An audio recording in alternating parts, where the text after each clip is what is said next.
Hello guys, this is Manoj Joshi, your host with another episode in which we are going to discuss about exam stress. Exam stress जो कि आजकल हर जगह पर है और ये सिर्फ स्टूडेंट्स तक सीमित नहीं है, लोगों के पेरेंट्स को भी एग्ज़ाम स्ट्रेस हो रहा है, स्कूल्स को भी एग्ज़ाम स्ट्रेस हो रहा है, उनके टीचर्स को भी एग्ज़ाम स्ट्रेस हो रहा है और स्टूडेंट्स को तो हो ही रहा है। और आप देख रहे हैं कि आजकल एग्ज़ाम के बाद आप पूरा न्यूज़पेपर देखेंगे, उसमें ऐसे ऐसे न्यूज़ होंगे कि इसने सुसाइड कर लिया, इसने ये कर लिया, ये घर से भाग गया, इसने कोई डिप्रेशन में चले गया, किसी को एडमिशन नहीं मिल रहा और बहुत सारी चीज़ें, और जिस वजह से बच्चों को और भी ज़्यादा स्ट्रेस हुए जा रहा है। तो लेकिन मेरा सबसे ये कहना है कि इस एपिसोड में हम एक तो ये समझेंगे क्या एग्ज़ाम हमारे लिए बहुत ज़रूरी हैं, और अगर हैं तो किस हद तक वो हमारे लिए ज़रूरी हैं और हमें उन एग्ज़ाम्स को किस तरीके से लेना चाहिए। तो सबसे पहले आते हैं कि एग्ज़ाम्स क्यों हैं और क्यों होने चाहिए और क्यों हमारे लिए सही है या क्या गलत है। सबसे पहले तो हमें ये समझना चाहिए कि अभी तक हमने लाइफ में चाहे जितनी भी क्लास में हम पढ़ रहे हैं उसमें कितनी चीज़ें सीखी हैं, दैट इज़ इम्पॉर्टेंट दैन कि हमने उसमें कितना स्कोर किया है। बिकॉज अगर आपने बहुत ज़्यादा अच्छा स्कोर किया है लेकिन 1 साल बाद 2 साल बाद वो चीज़ें आप भूल चुके हैं तो शायद वो स्कोर आपको हेल्प नहीं करने वाले हैं। अगर आप आज किसी से भी बात करेंगे या फिर कोई भी बंदा आपको याद रखता है तो वो आपको इसलिए याद नहीं रखता है कि आपके ने कितना एग्ज़ाम में स्कोर किया है, वो आपको आपके नेचर्स के लिए याद रखता है, वो आपके जो भी बिहेवियर है उसके लिए याद रखता है, वो आपके कॉमन सेंस के लिए आपको याद करता है। आपने कितने आप हेल्पिंग नेचर हैं, क्या आपका ग्रेटिट्यूड लेवल है, क्या आपका एम्पैथी लेवल है, ये सब पे आपको जज किया जाता है या फिर कोई भी आपको याद रख सकता है, ना कि आपके मार्क्स को लेके। तो अगर मैं बात करूं कि एक परफेक्ट इंसान कौन है, एक परफेक्ट इंसान वो होगा जिसमें ये सारे बिहेवियर होंगे, ना कि उसके मार्क्स सही होंगे।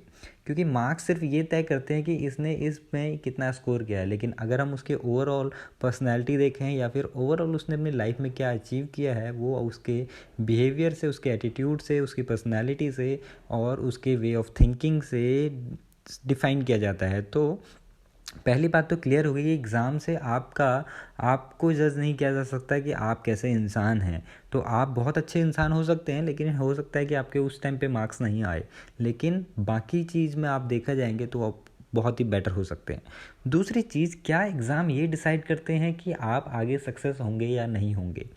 ये सिर्फ वैसे ही है कि मतलब आज सपोज़ आप कोई रेस दौड़ रहे हैं और आज आप दौड़ में हार गए, तो ऐसा नहीं है कि आप नेक्स्ट दौड़ में पार्टिसिपेट नहीं करेंगे या पार्टिसिपेट करेंगे तो उसमें भी हारेंगे ही, ऐसा कुछ भी नहीं है। एग्ज़ाम सिर्फ इसलिए होता है कि जैसे आप मैच देखते होंगे, किसी भी क्रिकेट मैच देखते होंगे, फुटबॉल मैच देखते होंगे या कोई भी मैच देखते होंगे, तो उसमें क्या होता है कि स्पोर्ट्स होते हैं, सीरीज़ होती है, सीरीज़ हारते हैं, नेक्स्ट सीरीज़ जीतते हैं, उसके बीच में प्रैक्टिस करते हैं। तो this is the real case. ये आपके एग्ज़ाम में भी है कि आपको मार्क्स जो हैं वो सिर्फ इसलिए कि आपको शायद इतना परसेंटेज आया है, तो आपको शायद उसको अपग्रेड करने के लिए इतनी चीज़ें और सीखने की ज़रूरत है। ये कैलकुलेशन करने के लिए सिर्फ एग्ज़ाम है, ना कि ये डिसाइड करने के लिए कि यू आर द बेस्ट। अगर किसी के 100% या 90% या 99% मार्क्स आते हैं तो इसका मतलब ये नहीं है कि वो सक्सेस ही होगा। इसका सिर्फ मतलब ये है कि उसने इस एग्ज़ाम को क्रैक किया है, लेकिन अगले एग्ज़ाम में कुछ भी हो सकता है। तो ऐसा नहीं है कि जो आज डिसाइड हो गया है वो आपके होल लाइफ का सर्टिफिकेट है, ऐसा कुछ भी नहीं है। अगर आप अपने पेरेंट्स से बात करेंगे या अपने आसपास के लोगों से बात करेंगे या आप किसी भी सक्सेसफुल बंदे से बात करेंगे तो आपको पता चलेगा कि उनसे उनकी डिग्रीज़ या उनके सर्टिफिकेट्स आज पूछे भी नहीं जाते, उनके मार्क्स नहीं पूछे जाते। उनके मार्क्स वही हैं कि वो लोगों के साथ कैसे डील करते हैं, उनके मार्क्स यही हैं कि वो चीज़ों को कैसे हैंडल कर सकते हैं, वो कैसे डिसीज़न ले सकते हैं, वो कैसे लीडरशिप बन सकते हैं, वो कैसे मैनेजमेंट चला सकते हैं। ये सब चीज़ें हैं जो उन जिनसे उनकी तारीफ़ होती है, जिनसे उनको आंका जाता है, ना कि उनके मार्क्स से। तो मार्क्स बिल्कुल भी मैटर नहीं करते हैं। तीसरी चीज़ है कि आपको खुश रहना चाहिए। जब तक आप खुश नहीं रहेंगे तो आपके चाहे कितने भी मार्क्स आएँ वो आपके कोई भी बेनिफिशियल नहीं है, बिकॉज वो मार्क्स आपको खुशी नहीं दे रहे हैं। तो आपके किसी एक ऐसे सब्जेक्ट में जो आपको बिल्कुल पसंद नहीं है उसमें मार्क्स लाने से अच्छा है कि आपको उस सब्जेक्ट में ज़्यादा ध्यान देना चाहिए, उसमें ज़्यादा 100% देना चाहिए जो उसमें आपको रियली मज़ा आता है। चाहे आपके मार्क्स कम आए या ज़्यादा आए, मैटर नहीं करता है, आप आगे बढ़ सकते हैं। आपको आगे आज के ज़माने में इतने ऑप्शंस हैं कि अगर एक ऑप्शन बंद है तो आपके पास 100 ऑप्शन और खुले हुए होते हैं। तो ये बिल्कुल सोचने की बात नहीं है कि आपको मार्क्स नहीं आए तो आप अटक जाएंगे लाइफ में, ऐसा कुछ भी नहीं है। आज आप वो चीज़ें कर सकते हैं जो शायद पहले किसी लोग ने सोची भी नहीं थी। और ऐसे आपने हज़ारों लोग देखे होंगे कि जो बहुत अच्छे मार्क्स लाते हैं वो बहुत अच्छी कंपनी में जॉब करते हैं, लेकिन वो जो कम मार्क्स लाते हैं लेकिन अपनी लाइफ को लेके सीरियस हो जाते हैं, उनको अपनी वैल्यू पता चल जाती है, उनको ये पता चल जाता है वो किस लिए बने हैं, वो उन कंपनीज़ को रन करते हैं। तो आप देखेंगे बहुत सारे फाउंडर हैं, बहुत सारे सीईओज़ हैं जिन्होंने पढ़ाई नहीं की है, या फिर पढ़ाई की है तो बीच में कॉलेज ड्रॉप कर लिया, स्कूल ड्रॉप कर लिया और उसके बाद अपने पैशन को फॉलो किया। तो मार्क्स लाने से ज़्यादा अपने पैशन को फॉलो करना है, उसमें अपना 100% देना है, अपने खुद को जानना है और अपना जो भी चीज़ कर रहे हैं उसमें खुश रहना बहुत ज़्यादा इम्पोर्टेंट। तीसरी चीज़ और लास्ट चीज़ मैं पेरेंट्स से कहना चाहूँगा कि आप लोग बच्चों पे इतना प्रेशर मत डालिए, बिकॉज उस प्रेशर से कुछ नहीं होने वाला है, बाकी डिप्रेशन में ही जाएगा बच्चा। क्योंकि अब वो मोमेंट है जहाँ पे ऐसा कुछ नहीं होने वाला है कि दुनिया बदल जाएगी, जो बच्चा 50% 60% पे है वो 70 या 90 ले आएगा।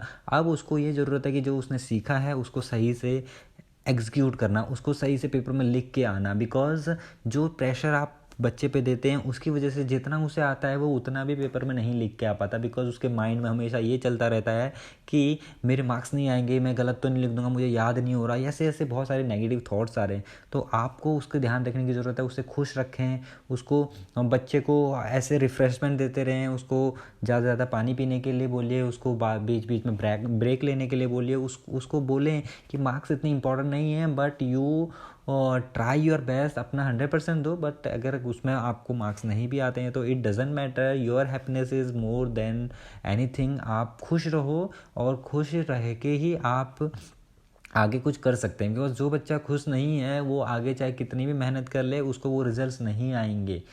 तो ये यूनिवर्सल ट्रूथ है, इसको नहीं बदल सकते आप। तीसरी चीज़ पेरेंट्स और बच्चे से दोनों से ये कि आप एक दूसरे के प्रति कोई भी एंगर वाली भावना ना रखें, गुस्से वाली भावना मत रखें, एक दूसरे को गलत फीलिंग्स एक दूसरे को मत शो कीजिए, नेगेटिव फीलिंग्स मत शो कीजिए। बिकॉज ये सिर्फ एग्ज़ाम है, ये डिसाइड नहीं करते कि आपका जो रिलेशन है वो उसकी बाउंडेशन कैसी होगी, उसका बॉन्ड कैसा होगा।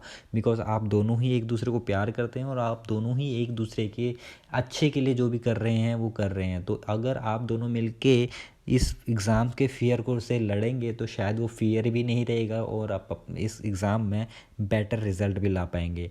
तो आज के लिए इतना ही। आई होप कि आपको ये सब चीज़ें समझ में आ रही होंगी, and spread this podcast to everyone who is feeling stress just because of this bullshit exam. तो आप इस एग्ज़ाम से लड़ें, औरों को भी लड़ने की हिम्मत दें और ये पॉडकास्ट ज़्यादा से ज़्यादा लोगों तक शेयर करें जो कि एग्ज़ाम दे रहे हैं या फिर देने वाले हैं और जिनको बहुत स्ट्रेस है और जिनको वो लगता है कि अगर मैं एग्ज़ाम में फ़ेल हो जाऊंगा तो मेरी लाइफ रुक जाएगी। और ऐसा कुछ भी नहीं होता है। Believe me guys, this exam is just level. आपको एक लेवल क्लियर करना है। अगर आपके उसमें अच्छे नहीं आए तो आपको लाइफ में 1000 बार चांसेस मिलते हैं और आप हर चांस में अलग अलग रिज़ल्ट दे सकते हैं। तो it is up to you कि आपको बस इसको समझना है। तो आई होप आप इसको शेयर करेंगे और लोगों के साथ शेयर करेंगे, और उससे ज़्यादा इम्पॉर्टेंट है कि आप अपनी लाइफ में इम्प्लीमेंट करेंगे, क्योंकि आपकी हैप्पीनेस से ही मेरी हैप्पीनेस है। Thank you so much, bye bye.